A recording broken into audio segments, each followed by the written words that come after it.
बिस्मिल्लाहिर्रहमानिर्रहीम। अस्सलाम वालेकुम नाज़रीन, मैं हूं इरफान हाशमी और आपको प्रोग्राम में खुशामदीद कहता हूं। प्रोग्राम शुरू करने से पहले एक इंतहाई अफसोसनाक खबर हम आपके साथ शेयर कर रहे हैं।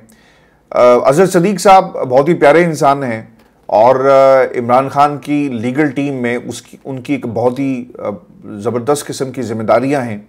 और खान साहब की ज़मानतों का मामला हो, ये जो सुप्रीम कोर्ट ऑफ पाकिस्तान में प्रोसीजर बिल का मामला है, इसको भी वो देख रहे हैं। इसके अलावा ये जो काम उन्होंने किया, यानी ये पाकिस्तान की कौम पे बहुत बड़ा एहसान था। और वो काम कौन सा था कि जनाब तोशा खाना की डिटेल्स जो हैं इसे पब्लिक किया जाए, ताकि मालूम तो ये हो सके कि जिसको ये घड़ी चोर कहते थे उसने क्या किया और बाकी लोग जो हैं उन्होंने क्या किया। तो फिर पता चला कि एहसन इकबाल साहब जैसे लोगों ने भी 5-6 साल बाद जाकर पैसे दिए, और इसमें पैसे के डी वैल्यू होने का बहुत ही इंतहाई अहम एलिमेंट है। जो गाड़ी 90s में ली गई 2008 में रेगुलराइज करवाई जाती है, यानी जो कीमत आपने उस वक्त पैसे की अहमियत के हवाले से पैसे जमा करवाने थे आपने उस वक्त नहीं करवाए और बाद में आप करवाते हैं, तो अंदाजा करें कि 90s में यानी 18-20 साल बाद आपको याद आ गया कि हमने चीज़ों को रेगुलराइज करना है। ये तमाम हकाइक जो हैं वो अजहर सदीक साहब लेकर सामने आए।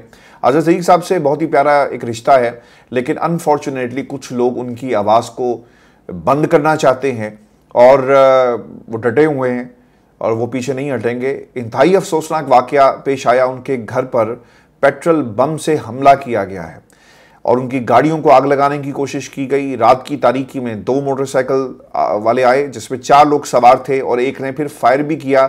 गाड़ी से कोई चीज़ फेंकते हुए बाकायदा CCTV फुटेज में देखा जा सकता है। It's very sad day. और मेरा ख्याल है कि आप तमाम दोस्तों को इजहार यकजहती करना चाहिए अजहर सदीक साहब के साथ। और इस किस्म के वकील हमने इससे पहले लोगों के साथ बहुत कुछ होते हुए देखा, लेकिन पेट्रोल बम के साथ किसी के घर पर हमला करना, मेरा ख्याल है कि कानून नाफिज करने वाले इदारों, पंजाब हुकूमत को इसका बाकायदा नोटिस लेना चाहिए। और जो सिक्योरिटी प्रोवाइड करना ये पंजाब हुकूमत का काम है, और ख़ास तौर पर अजहर सदीक साहब की इससे तो यही लगता है कि तकरीबकारी थी, दहशतगर्दी का हमला किया गया है और उनकी जान को ख़तरा है। व्यूअर्स, आप ज़रूर उन्हें टैग करें और उनकी खैरियत दरियाफ्त करें। हमारी कोशिश होगी कि मैं अगली नशिस्त में अजहर सदीक साहब को आपके साथ जो है हम उनसे बात भी करें और पूछें कि असल में क्या हुआ और वो कहाँ पर मौजूद थे जब ये वाक़या पेश आया। और व्यूअर्स, आपको बताएं कि सुप्रीम कोर्ट ऑफ पाकिस्तान में 8 रुकनी बेंच बैठ चुका है जो समाअत कर रहा है। 4 अहम नकात हैं इस पूरे केस के, जिन्हें मैं तफसील के साथ आपके सामने पेश करूंगा। डिप्टी स्पीकर कासिम सूरी की रूलिंग से लेकर क्या कानून साजी की जा सकती है, और फिर सुप्रीम कोर्ट ऑफ पाकिस्तान का दायरा इख्तियार है कि वो किसी कानून को जो अभी अपने तमाम इर्तिकाई मराहिल से गुजर रहा है उसे छेड़ सकती है, उसका जायज़ा ले सकती है। और फिर अदालत के अंदर क्या हुआ, और पाकिस्तान के मीडिया ने हमेशा की तरह डंडी मारी है, पूरी तरह रिपोर्ट नहीं किया वाक़यात को। और इस वक्त जो हुकूमत की तरफ से फंड्स जारी करने का मामला था, एक बिल मुस्तरद कर दिया गया ये कहकर के IMF हमारी जान निकाल देगा, लेकिन IMF का भी जवाब आ गया है, वो जवाब भी आपके सामने रखेंगे। व्यूअर्स, आपको बताएं कि मौजूदा हालात में ये केस बहुत ही अहमियत का हामिल है।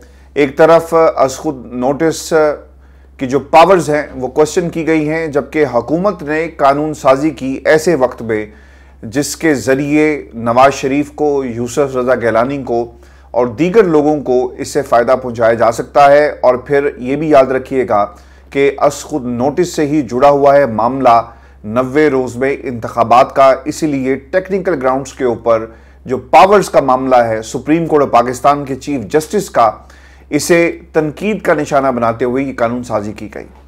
इम्तियाज़ सदीकी साहब पेश हुए हैं और उन्होंने अदालत में क्या दलाइल पेश किए, और जो पूरे का पूरा इस वक्त जो केस शक्ल इख्तियार कर रहा है, मैं ये निकात आपके सामने रख देता हूं जिससे आपको अंदाज़ा हो जाएगा कि अदालत क्यों खुली, 4 दरखास्तें आई और क्या मौक़िफ़ इख्तियार किया गया, और दूसरी तरफ से किस किस्म के हमले सुप्रीम कोर्ट ऑफ पाकिस्तान पर किए जा रहे हैं। कासिम सूरी केस के बाद सियासी तफरीक में बहुत ज़्यादा इजाफा हो गया है। कौमी असम्बली की बहाली के बाद से सियासी बहरान में इजाफा हुआ। वफाकी हुकूमत और इलेक्शन कमीशन इंतखाबात करवाने पर आमादा नहीं है। अदालत को इंतखाबात ना करवाने पर अस खुद नोटिस लेना पड़ा और अदालत ने इलेक्शन कमीशन को इंतखाबात कराने का हुक्म दिया। आर्टिकल 191 के तहत सुप्रीम कोर्ट अपने रूल्स खुद बनाती है, लेकिन दूसरी तरफ से आवाज लगाई जा रही है कि जनाब ये रूल्स हम आपको बनाकर देंगे, और इस तरह सुप्रीम कोर्ट पाकिस्तान की आजादी को खत्म करने की एक कोशिश की गई। 3 अप्रैल को अदालत ने दोबारा इंतखाबात कराने का हुक्म दिया। आइन पर अमल करने के अदालती हुक्म के बाद मसाइल ज्यादा पैदा किए गए, यानी 90 रोज की बात बार बार की जा रही है। किसी जज ने अपने इख्तलाफी नोट में यह नहीं लिखा कि जनाब 90 रोज में इंतखाबात जो हैं करवाना वो आइन से मुतसादिम है, लेकिन आपने बहुत सारी दीगर तौजीहात देखी होंगी और टेक्निकल ग्राउंड्स पर इसे नॉकआउट करने की कोशिश की गई। अदालत और जजेस पर जाती तनकीद की गई, बेंच फिक्सिंग का इल्जाम लगाया गया, यह भी अहम नुक्ता है। हुकूमती वुज़रा और अरकान पार्लियामेंट इसके जिम्मेदार है। मुजवजा कानून साजी से अदलिया की आज़ादी में मुदाखलत की गई। दोनों ऐवानों से मंजूरी के बाद बिल सदर को भिजवाया गया। सदर मुमलिकत ने एतराज़ात आयद करके बिल असम्बली को वापस भेजा। और व्यूअर्स ये याद रखें, अगर ये चाहते थे कि ये मामला दुरुस्त अंदाज में आगे बढ़े तो जो एतराज़ात उठाए गए सदर आरिफ अलवी की तरफ से उन पर बहस की जाती, इसका जायजा लिया जाता, लेकिन ऐसा नहीं हुआ और इसे मुश्तरका इजलास से मंजूरी के बाद 10 दिन में बिल कानून बन जाएगा, ये कहा गया। और आर्टिकल 191 के तहत, और आपने सुना होगा कि अता तारड़ ने कहा कि भाई हमारे पास इसका भी हल है। जमहूरियत के अंदर ऐसा नहीं होता, इसीलिए बार बार ये कहा जा रहा है कि ये जो राजा रियाज वाली ऑपोजिशन इसे खत्म करो और पार्लियामेंट को बहाल करो, और अगर नहीं कर सकते तो फिर इंतखाबात करवा दो। ज़िमनी इंतखाबात होने थे, नहीं हुए, उसकी बुनियादी वजह आपके सामने है, वक्त कम रह गया। अब ये इंजॉय कर रहे हैं, कानून साजी को इंजॉय किया जा रहा है हुकूमत की तरफ से। आर्टिकल 191 का हवाला दिया गया है और इसके मुताबिक याद रखें, सुप्रीम कोर्ट ऑफ पाकिस्तान अपने रूल्स खुद बनाएगी और ये इख्तियार दिया गया है आईने पाकिस्तान की तरफ से। अदालत पार्लियामेंट का मंजूर करदा बिल कलअदम करार दे सकती है। अब सवाल ये उठाया जा रहा है कि जनाब अभी ये कानून नहीं बना था, 10 दिन पूरे नहीं हुए, तो क्यों आपने दरखास्त को काबिल समात करार दिया और फिर एक बेंच भी तश्कील दे दिया गया। याद रखें कि जब कोई बिल मंजूर हो जाता है तो उसे कलअदम करार देने के लिए दरखास्त दायर की जा सकती है। बिल के तहत अस खुद नोटिस और बेंच बनाने का फैसला 3 रुकनी कमेटी करेगी। यह भी एक इंतहाई अहम नुक्ता है और इस कानून में ये लिखा गया। अब 3 रुकनी कमेटी जब ये करेगी तो बुनियादी सवाल ये पैदा होता है कि ये बिल कानून बनने के लायक है या नहीं है। काबीना की जानिब से बिल की तौसीक करना गैर कानूनी है। बिल काबीना में पेश करना और मंजूरी दोनों इंतजामी अमूर हैं। बिल को असम्बली में पेश करना और मंजूरी लेना गैर आईनी है। बिल ज़ेरे इल्तवा नहीं बल्कि मुजवजा एक्ट है। सदर मंजूरी दें या ना दें, एक्ट 10 दिन बाद खुद ही कानून का हिस्सा बन जाएगा। ये पाकिस्तान में बहुत सारे लोगों को कंफ्यूजन है और पीडीएम के फुल बेंच की तरफ से एक प्रेस कॉन्फ्रेंस की गई और उसमें यह कहा गया कि जनाब अभी तो ये कानून भी नहीं बना था, इतनी जल्दी क्या थी, क्यों किया गया? तो उसका जवाब हाजिर है कि इसे बाकायदा तौर पर कलअदम भी करार दिया जा सकता है और रोका भी जा सकता है, क्योंकि अब ये 10 दिन में कानून ऑटोमेटिकली बन जाएगा। सुप्रीम कोर्ट पार्लियामेंट के मंजूर करदा बिल को कलअदम करार दे सकती है। चीफ जस्टिस के बगैर सुप्रीम कोर्ट का कोई वजूद नहीं है। चीफ जस्टिस की तैनाती से ही सुप्रीम कोर्ट की पैदाइश और तकमील होती है। चीफ जस्टिस के बगैर दीगर जजेस मौजूद हों भी तो अदालत मुकम्मल नहीं होती। चीफ जस्टिस के इख्तियारात महदूद करने से अदलिया की आज़ादी और दीगर जजेस मुतासिर होंगे। मैं आपके सामने एक मिसाल रख देता हूं। काबीना मौजूद है, मिनिस्टर्स की एक फौज मौजूद है, लेकिन अगर वज़ीर आज़म नहीं होगा तो आपकी हुकूमत का कोई वजूद नहीं है। सेक्रेटरीज मौजूद हों लेकिन चीफ सेक्रेटरी ना हो तो फिर सेक्रेटरीज की कोई हैसियत नहीं है। अगर फौज मौजूद हो और सिपा सलार मौजूद ना हो तो फिर उस फौज को लीड कौन करेगा? और फिर जो डिसिप्लिन की एक हिरार्की है, हम इससे फिर ना ही समझे, क्योंकि डिसिप्लिन सीनियर्स की, जो फौज के अंदर जो डिसिप्लिन है ना, वो सीनियर्स को हमेशा एक आला मकाम दिया जाता है और डिसिप्लिन इसी का नाम है। इसीलिए इदारों के अंदर जब तक सीनियरिटी और जो चीफ जस्टिस का किरदार है, यानी वो कोई भी इदारा हो, अगर आपने उसके हेड को ही खत्म कर दिया और उसकी पावर्स को कर्टेल कर दिया तो फिर शायद बात आगे नहीं बढ़ सकती। यही नुक्ता उठाया गया है। आर्टिकल 191 के तहत सुप्रीम कोर्ट के रूल्स मौजूद हैं जिनमें पार्लियामेंट तरमीम नहीं कर सकती।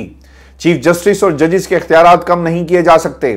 चीफ जस्टिस का ऑफिस कोई और जज एक लम्हे के लिए भी इस्तेमाल नहीं कर सकता, क्योंकि याद रखें चीफ जस्टिस ऑफ पाकिस्तान ने ही रेफरेंसेस यानी सुप्रीम जुडिशल काउंसिल के चेयरमैन की हैसियत से, सरबराह की हैसियत से केसेस सुनने होते हैं। और अगर आपने किसी और जज ने जिस तरह इस कमेटी के जरिए इख्तियार दिया जा रहा है, तो फिर शायद ये इतना आसान नहीं होगा। फिर आप एक और कमेटी भी बनाए ना, काबीना तो खैर एक नाम की चीज है ना, एक कमेटी बनाएं कि इस मुल्क के अंदर जो वज़ीर आज़म साहब हैं उनके भी इख्तियारात ऐसे इस्तेमाल नहीं होंगे। फिर आप डिप्टी प्राइम मिनिस्टर बनाएं, फिर शेडो प्राइम मिनिस्टर आ जाए, तो फिर बात बनेगी ना, जिस तरह बरतानिया के अंदर होता है। चीफ जस्टिस का दफ्तर 2 सीनियर जजेस के साथ कैसे शेयर किया जा सकता है, यह इंतहाई अहम सवाल है। Supreme Court Qasim Suri case में करार दे चुकी कि पार्लियामेंट के इकदामात का भी जायजा लिया जा सकता है। माजी में अदालत करार दे चुकी है कि बिल पास होने से नहीं रोका जा सकता। बिल पास हो जाए तो अदालत जागेगी, अदालत खुलेगी और फिर उसका जायजा लेगी। अदालती निजाम मौजूद है कि सदर की मंजूरी से पहले भी मुजव्वजा एक्ट का जायजा लिया जा सकता है। अदालत आइन की मुहाफिज और इंसाफ की के लिए बाइख्तियार है। किसी ने मुझसे सवाल भी पूछा कि जनाब देखें ना हाशमी साहब, अभी तो ये कानून भी नहीं बना था, तो ये तो बदनीयती झलकती है। अगर पार्लियामेंट पाकिस्तान में कत्ल को बकायदा लीगल कवर दे दे और कहा जाए कि जनाब आज के बाद कोई इसके खिलाफ सजा नहीं होगी, तो क्या पाकिस्तान की अदालतें हरकत में नहीं आएंगी? आएंगी। और जब ये कानून साजी की जा रही हो तब भी इसके हवाले से बाकायदा इसका जायजा लिया जा सकता है। और ये सुप्रीम कोर्ट ऑफ पाकिस्तान का इस्तेहकाक है। आप जितने मर्जी अदालत के बाहर फुल बेंच से खिताब करें और जो मर्जी आप करें, ये इतना आसान नहीं होगा। पार्लियामेंट समेत इदारे सुप्रीम कोर्ट के अहकामात मानने के पाबंद हैं। आर्टिकल 191 के तहत सुप्रीम कोर्ट के रूल्स मौजूद हैं जिनमें पार्लियामेंट तरमीम नहीं कर सकती। अगर ये कमेटी बना दी जाए और सुप्रीम कोर्ट ऑफ पाकिस्तान के इख्तियारात को खत्म कर दिया जाए, तो व्यूअर्स याद रखें पाकिस्तान में फिर जंगल का कानून होगा। जितने भी गैर कानूनी काम किए जाते हैं ना, वो पाकिस्तान जैसे मुल्क में ऐसे माफियाज की तरफ से किए जाते हैं।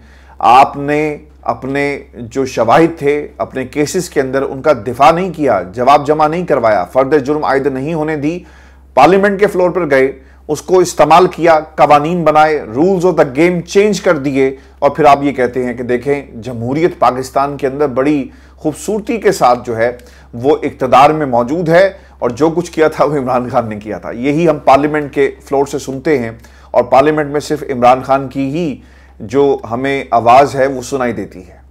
चीफ जस्टिस साहब जो हैं इस मौके पर जो उन्होंने इस्तफसार किया, क्योंकि आज का दिन बहुत ही अहमियत का हामिल था। एक अदालत सुप्रीम कोर्ट में लगी हुई थी और एक अदालत बाहर पीडीएम के टोले की तरफ से लगाई गई। चीफ साहब ये कहते हैं कि आपके मुताबिक अदलिया की आज़ादी बुनियादी हक है जिसको आइन का मुकम्मल तहफ़्फ़ुज़ हासिल है। आपके मुताबिक पार्लियामेंट और एग्जीक्यूटिव की तरह अदलिया को भी आइनी तहफ़्फ़ुज़ हासिल है। पार्लियामेंट बिल सदर को भिजवा चुकी, इसलिए अदालत की मुदाखलत तसव्वुर नहीं होगी, याद रखें। फिर यह भी इंपॉर्टेंट नुकता है कि सदर रियासत पाकिस्तान की वहदानियत की अलामत है। सदर का हुदा सिर्फ रस्मी नौयत का नहीं होता। सदर वो ताकत है जो तमाम अकाइयों को जोड़े रखता है। सदर ने बिल का दोबारा जायजा लेने की हिदायत की। असम्बली मंजूरी के बाद बिल में तरमीम नहीं हो सकती। बिल की मंजूरी के बाद कानून साजी का अमल मुकम्मल तसव्वुर होता है। इसलिए यह मत कहा जाए कि इनकम्प्लीट था और सुप्रीम कोर्ट क्यों खुल गई।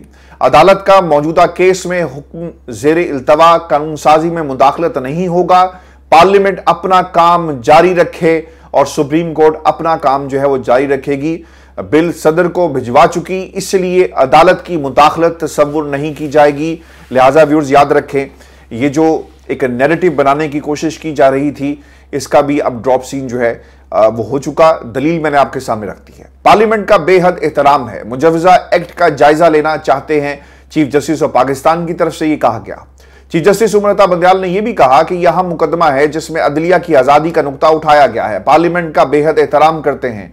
अदालत मुजव्वजा एक्ट का जायजा लेना चाहती है और कोई उसे नहीं रोक सकता। बिल में अपील का हक दिया जा रहा है।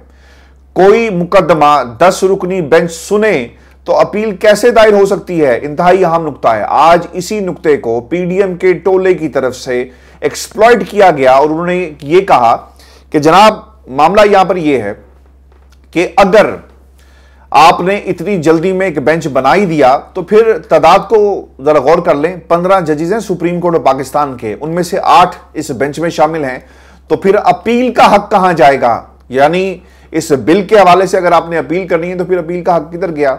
8 से बड़ा ही बेंच आपको बनाना पड़ेगा और 8 जजेस ने अपनी राय पहले दे दी, तो फिर बड़ा बेंच जो बनेगा तो उसमें किस तरह जो है वो अपील का हक महफूज होगा। यही नुक्ता सुप्रीम कोर्ट ऑफ पाकिस्तान की तरफ से उठाया गया कि सीनियर जजेस के फैसले के खिलाफ जूनियर जज अपील सुन सकते हैं। यह भी एक इंतहाई अहम नुक्ता है जो पाकिस्तान में कभी भी डिस्कस नहीं होता। लोग बार बार ये कहते हैं कि जनाब देखें जजेस अपनी मर्जी के, दूसरे जज कहां गए? अरे गौर तो कर लो कि बाकी जजेस का स्टेटस क्या है, उनकी सीनियरिटी क्या है। और फिर हमने एक और आज बात सुनी और वो बात इंतहाई अहम थी कि जनाब बलोचिस्तान से और केपीके से किसी को शामिल नहीं किया गया। ये भी एक तफरीक पैदा करने की सियासी जमातों की तरफ से कोशिश की जा रही है। इक़्तिदार मिल जाए, चाहे पाकिस्तान के टुकड़े टुकड़े हो जाएं, पाकिस्तान में हमें जो इस वक्त जो फिजा नजर आ रही है ना, कोई जिम्मेदार नहीं है इसका। पाकिस्तान में कुछ जज साहिबान इसके जिम्मेदार हैं जिन्होंने इख्तिलाफी नोट लिखे और बाकायदा उस वारदात में शामिल हो गए। व्यूअर्स याद रखें, इंतहाई अहम ये समात है जिसमें चीफ जस्टिस उमर अता बंदयाल साहब ये भी कहते हैं कि अदालत के तमाम जजेस बराबर होते हैं और जस्टिस फाइज ईसा केस में रेफरेंस सुप्रीम जुडिशल काउंसिल में था। सीनियर 3 जजेस रेफरेंस पर समात कर रहे थे। सुप्रीम कोर्ट ने रेफरेंस से पहले कार्रवाई गैर आईनी करार दी। मौजूदा केस में बिल की मंजूरी से पहले मराहिल का भी जायजा लिया जाता है। जस्टिस मुनीब अख्तर ने यह कहा कि आप मौजूदा केस में अदालत से क्या चाहते हैं। हस्बा बिल और डिप्टी स्पीकर की रूलिंग थी, केस में पार्लियामेंट की कार्रवाई का जायजा लिया गया। इस्तदा की गई कि supreme court practice and procedure गैर आईनी करार दिया जाए। ये इम्तियाज सदीकी साहब ने अदालत के सामने ये मुद्दा रखा है और अदालत फैसले तक मुजवजा एक्ट को कानून बनने से रोक दे। अदालत ने हस्बा बिल और डिप्टी स्पीकर रूलिंग केस में पार्लियामेंट की कार्रवाई का जायजा लेने के हवाले से भी एक जो मामला है वो मौजूद है, यानी कार्रवाई जो है उसका जायजा बाकायदा तौर पर लिया गया। जस्टिस मोहम्मद अली मजहर ये भी कहते हैं कि हस्बा बिल रेफरेंस की सूरत में आया था। हस्बा बिल में गवर्नर को बिल पर दस्तखत से रोका गया था। इम्तियाज सदीकी साहब ये कहते हैं कि इस्तदा करते हुए अदालत से कहा कि वजारत कानून को फैसले तक मुजवजा एक्ट बतौर कानून नोटिफाई करने से रोक दिया जाए। चीफ जस्टिस ये कहते हैं कि हमने जायजा लिया है कि इस मामले में आईनी खिलाफ वर्जी तो नहीं हुई। सुप्रीम कोर्ट ने supreme court practice and procedure जो एक्ट है खिलाफ दरखास्तों में जो खबर आई है फ्रीकैन को नोटिस जारी कर दिए हैं और तारीख नहीं इसमें डाली, लेकिन इसके बाद देखना होगा कि तारीख जो है कब आती है, क्योंकि चीफ जस्टिस ऑफ पाकिस्तान ने ये बात कही कि हम बाकी जो साथी जज हैं उनसे मशावरत के बाद इसकी तारीख जो है वो देंगे।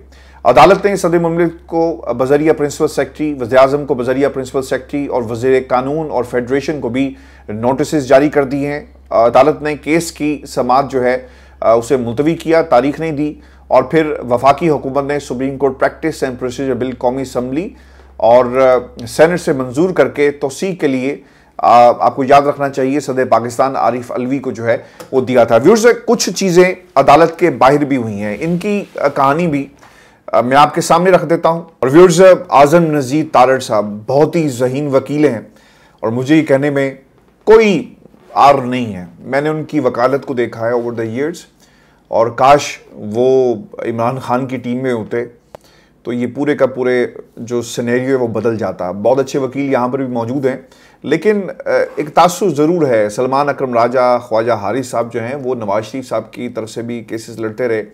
तो पाकिस्तान तहरीक इंसाफ को ना हमेशा से लीगल टीम का और जो लीगल माइंड्स हैं उसका एक बहुत बड़ा यहाँ पे शॉर्टेज हमें देखने को मिला। काश आज़म नज़ीर तारड़ यहाँ पर होते, इस तरफ होते तो शायद केस बदल जाता। चूँकि ये आसमा जहांगीर कॉन्फ्रेंस जब नवाज शरीफ ने खिताब किया, तमाम जजेस आए जिसमें जस्टिस गुलजार थे और उसके बाद अतर मनीला डेफिनेटली वहाँ पर थे और फिर उसके बाद सिलसिला शुरू हो गया ना। अदलिया के साथ बैठा दिया आपने नवाज शरीफ को और फिर एक बयानिया बनाया। वो गलत था, सही था, अलग बात है, लेकिन वो एक बयानिया बनाने में और अदलिया को तकसीम करने में कामयाब हुए।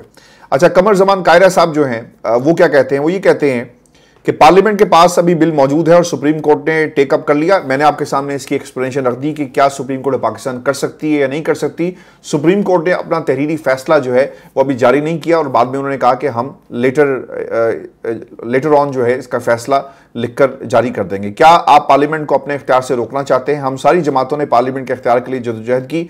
अच्छा, मुझे ना हैरानगी वैसे होती है, ये जो आज़म नज़ीर तारड़ साहब है उन्होंने क्या कहा? वो ये कहते हैं कि 2 सुप्रीम कोर्ट्स की बात नहीं करते, इदारे में तकसीम का तासुर रोज़ बरोज़ अयां होता जा रहा है, हम तवक्को करते हैं कि आज बेंच तहलील कर दिया जाए। मैं ज़्यादा लंबी तफसील में नहीं जाऊँगा, लेकिन मैं एक बात आपको बता दूँ कि जब कासिम सूरी की डिप्टी स्पीकर की रूलिंग आई थी ना, तो उस वक्त तो हम यही कह रहे थे कि भाई ये सुप्रीम कोर्ट पाकिस्तान का इख्तियार नहीं है, आप पार्लियामेंट की कार्रवाई में किस तरह अमल दखल जो है वो दिखा सकते हैं। और फिर आपने देखा कि ना सिर्फ जायज़ा लिया गया बल्कि पाबंद किया गया इमरान खान साहब को कि जाएं और जाकर जो फेस करें अपने खिलाफ जो तहरीक अदम एतमाद है। तो उस वक्त तो ये तमाम जमातें गर्विदा थी, तमाम जमातें आपकी गुन गा रही थी, तो अब एकदम से क्या हुआ? तो ऐसा मत करें। पाकिस्तान की आवाम के जो जहन है बहुत ही सॉलिड हैं और उन्हें याद रहता है कि जनाब आपके माजी के बयानात क्या थे। आप देखें ना, मरियम बहुत कोशिश करती है अपने माजी के बयानात से जान छुड़वाना, लेकिन आज लोग कंपैरेटिव एक जायज़ा जो है आपके सामने रख देते हैं कि माजी में ये कहते थे, आज ये कहते हैं। और फिर पनामा के अंदर क्या हुआ वो भी आपके सामने है कि जनाब ये हैं वो ज़राए, कैलबरी फॉन्ट, कतरी ख़त, ये तमाम चीज़ें जो है ना वो रिकॉर्ड पर आहिस्ता आहिस्ता आती जाती हैं। तो आप इसको किसी तरह भी रद्द नहीं कर सकते। व्यूअर्स, मैं वीडियो क्योंकि लेंथी हो रही है और दोस्त अक्सर नाराज़ हो जाते हैं कि जनाब आपने एक लंबी वीडियो बना दी जिसकी ज़रूरत नहीं थी।